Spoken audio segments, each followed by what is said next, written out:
This is your daily encouragement. I'm Dr. Kevin Agar. We're down at Marriage Partners Studio. Why don't you take a look around with us?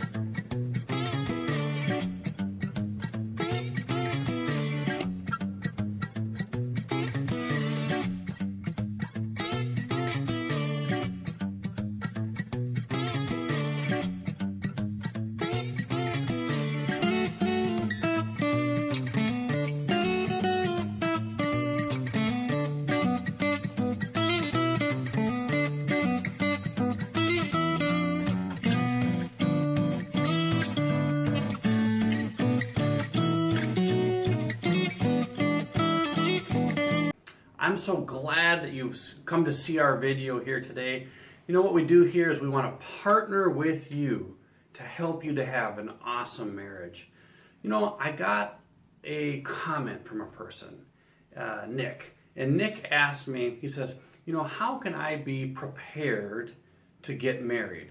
So he's a single guy looking to get married someday, and he just wants to begin the preparation process. And so, Nick, I just want to encourage you. You know, you're on the right track, my friend. You are, man, you are a hero. I'm telling you, you're already heading in the right direction. That you're going to put focus on and attention to growing yourself and to preparing yourself to get ready.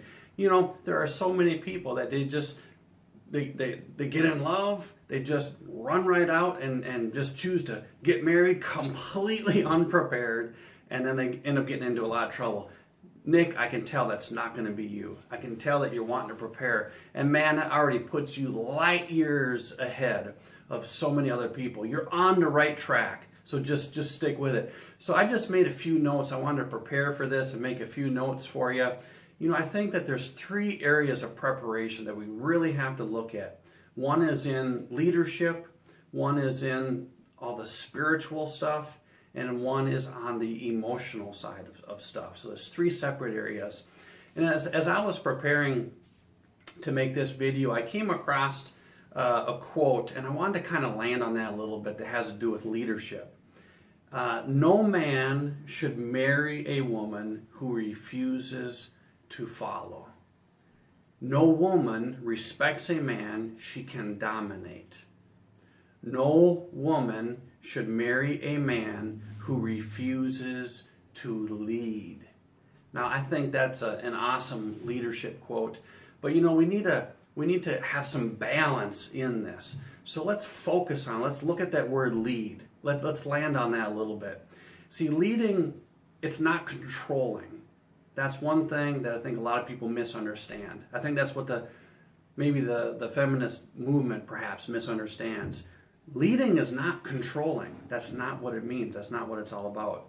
Leading is influencing others, influencing them. You know, there was a rich man, and he owned a big factory. And he came down the factory floor, and he saw his guys there smoking right underneath the no smoking sign. Right underneath it, they're sitting there smoking their cigarettes. So he contemplated for a moment what to do. Obviously, he had to do something. He went back up to his office, came back down. He offered the man a cigar as he was walking them outside. He says, but let's have it outside. He gave them a cigar as he was leading them outside. That's leading through positivity. Do you think, you know, he could have went down there and started yelling at him, giving him a hard time. Hey, you know, you can't read the sign, guys, or what? He could have really given him a hard time. But that's not leadership. That's not leadership. That's abuse. And so this man, he was leading people through a positive, very positive way. You see, now let's go back to marital leadership. Any attempt to control through the use of negative tools is abuse. It's not leadership, it's abuse. So what are negative tools? Anger, sarcasm, character assassinations, and demands. I want to land on demands for just a moment. Let's just talk about that. So obviously there's an outright demand, like go take the garbage out right now. Well, clearly that's a demand. But there's another kind of demands that oftentimes people don't really think of. So a demand is a request with a negative consequence attached if you do not carry it out. So Nick, if you make a request and ask your wife to cook dinner, and she says, no, I don't think that'll really work for me. I'm not really much of a cook. And you have this negative, oh, okay, fine. All right, I guess I'll have to do it myself. That's a demand because the consequence is your negative reaction. So if we can, cut these things, these negative tools out of our lives, we're going to be able to lead through positive influence. And that's a skill set, my friend. And so that's one area where a person can really get prepared in is in their leadership. Another thing is the spiritual stuff. When you go to church and you get a premarital, class at the church, oftentimes you get pretty well prepared spiritually for marriage. So what are some of the items in spiritual preparedness? Well, knowing how to handle resentment. Do you have any resentments in your life? Is there anybody in your life that you resent? If so, you're not yet spiritually prepared for marriage. We need to learn how to release resentments. We need to learn how to put these things into God's hands. No matter what religion you are, whether you're Muslim, Christian, Buddhist, all these religions teach us how to release our resentments. Very, very important to be able to do that. If you can't do that, if you haven't learned how to do that, you're not prepared yet. Another thing is contentment. We must learn how to be content with where we're at, content with how things are. Contentment is really important. And there's balance. We don't want to get off balance here.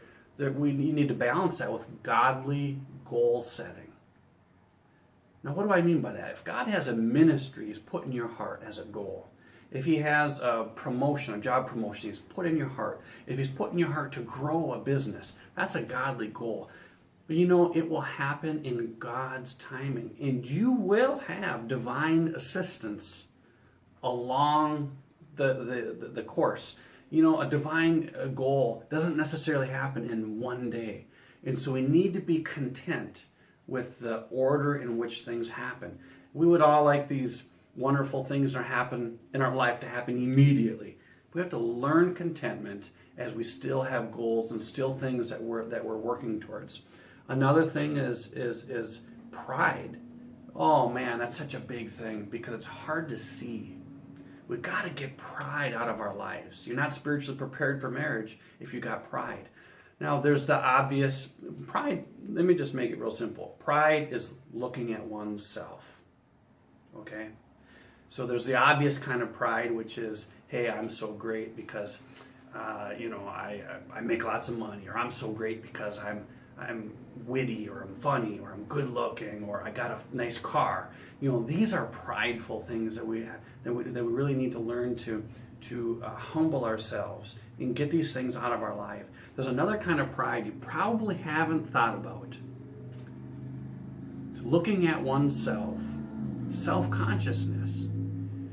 If you are self-conscious, you're afraid to talk in front of a group of people, you're afraid to extend yourself out there, you're afraid to make a nice compliment to somebody because they might think that you're weird or something like that. That self-consciousness is directly from looking at one's self. It's because of pride. And it's a big problem if we don't get rid of that. We're not really prepared for marriage until we can get rid of that pride. Another big one is love. We've got to learn the God kind of love. I'm not talking emotional love. It's very, very different. I'm talking the God kind of love. It's the kind of love where when you see a person that you don't even know and they're walking down a sidewalk and they slip and they fall, do you have compassion for them? Do you care about them? Or do you say, well, I don't even know the person. Why would I care about? I don't even know them. I don't want people to get hurt, but no, I don't have compassion for them. If that's you, then you haven't learned love yet. And That's part of being spiritually prepared for marriage, is to be able to love somebody. And we're not talking about the emotion, we're talking about the God kind of love. It's a spiritual characteristic. And then last on the list is being emotionally prepared. Now let me explain what I mean by that. First of all, I want to show you this here. We've got a premarital guide here for church leaders. It's a facilitator's guide. It will help churches lead a premarital program that will give them the best results. Why do we call it number one? It's not because we sold more copies than anybody else. It's not because the graphic arts won some big awards. It's because it's effectiveness. It's effectiveness. That's why it's number one. That's a great program to look at, to consider. It'll help you in getting prepared. Then there's the emotional side. Let me explain something here. When you talk to young people and they're considering getting married to someone, and you ask them, why? Why do you want to get married? What's the first thing they always say? Because I love her. Or she will say, because I love him. What they're talking about is an emotion. One of the greatest motivators on this earth is an emotion. It's an emotion of romantic love. Think about that. That's really, really, really important. If that's such a powerful motivator, we need to know everything there is to know about that emotion, don't we? You know, in my quest to help save millions of marriages, I had to ask the question, what makes a great marriage that lasts happily a lifetime?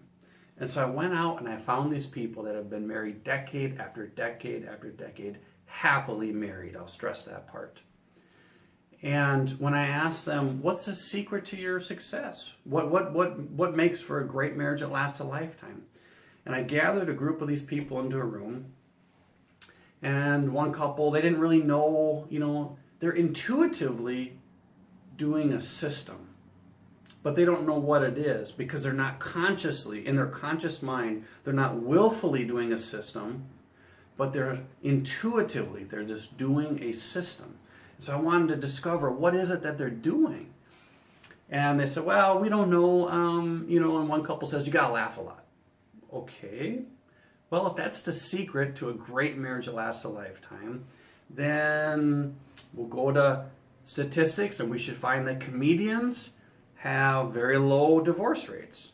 And so we went and took a look, and comedians actually have a little higher divorce rates than the average. So that's not the bullseye, that's not the answer.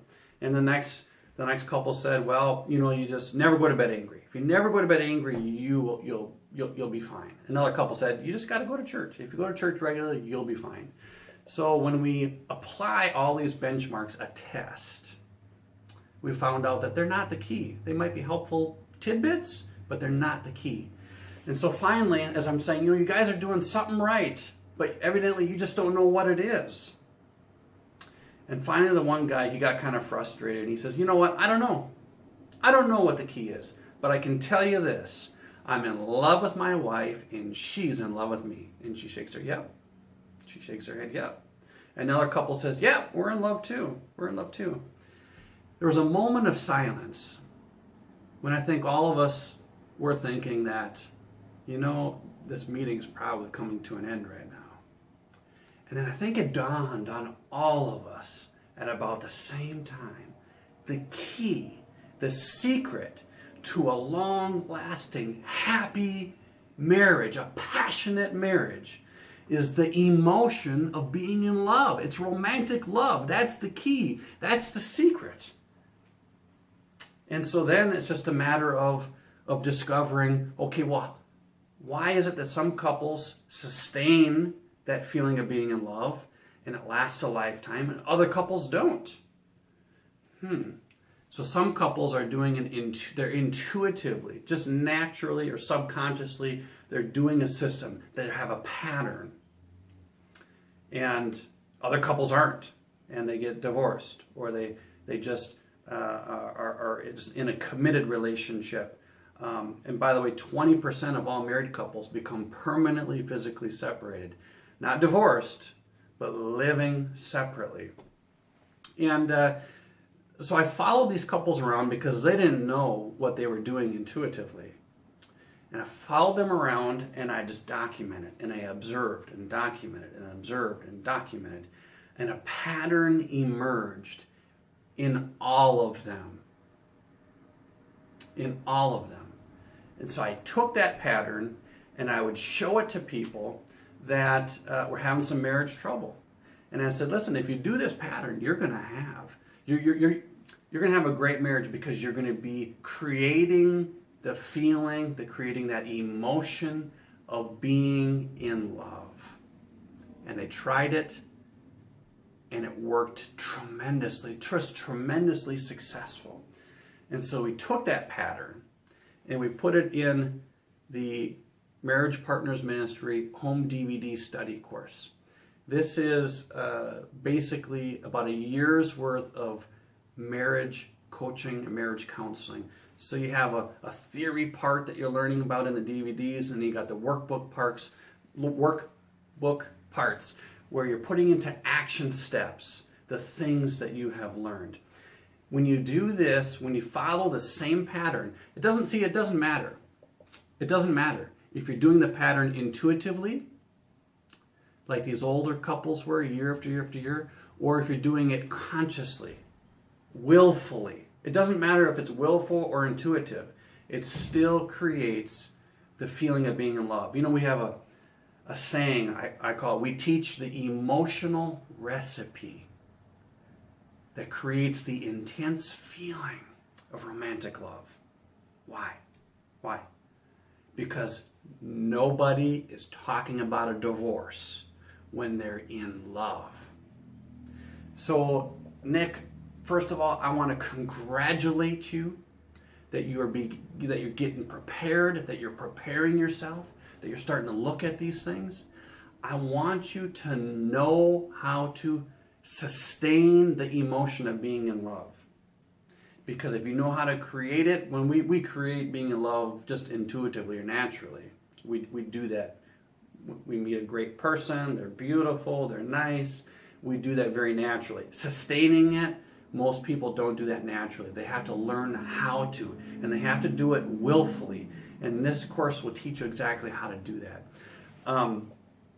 Another thing about sustaining romantic love is how we handle our differences. Huge part of sustaining love is handling differences. Everybody has a difference. Difference of preference, difference of value judgment, things like that. And how we handle a difference is critical to creating compatibility.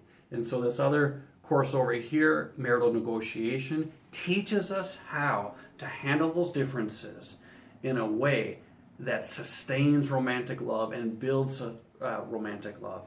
It will teach us how to handle conflict, not sweep it under the rug, not deal with it, but teach us how to handle it in a positive way so that the process of handling it is positive, it's encouraging. The outcome that we come with, the end of the negotiation, the outcome, is something that we can both live with.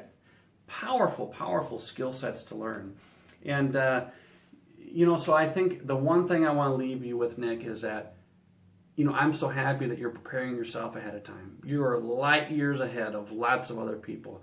And I want you to understand the emotion of love is really important to learn how that's created. You must know everything there is to know about that emotion. That emotion motivates you to get married. It motivates people to have a great marriage that lasts a lifetime. It's a powerful motivator, and you need to know how to sustain it. This will teach you exactly how that is done. So that's kind of my long answer for you, Nick. I hope it has really been helpful. And I hope it's been helpful to everybody else. My goal for these daily encouragements is to add value to each and every one of you, to partner with each and every one of you to have a great marriage that lasts a lifetime. If you have found any value at all whatsoever in this video, I want to ask you to please share it. Please share it with your friends. Help your friends to have a great marriage too. What better gift can you have as a friend than to share great marriage tips with other people? We're doing a special right now. I'm going to be giving away a cell phone. It'll be a cell phone of your choice, whether it be an Apple or an Android, a Samsung, whatever. If you share this, we're going to put you in our database, and we'll have a drawing, and I'm going to be giving away a free phone for helping me help others. I want you to remember one thing. What you make happen for others, God will make happen for you. Thank you.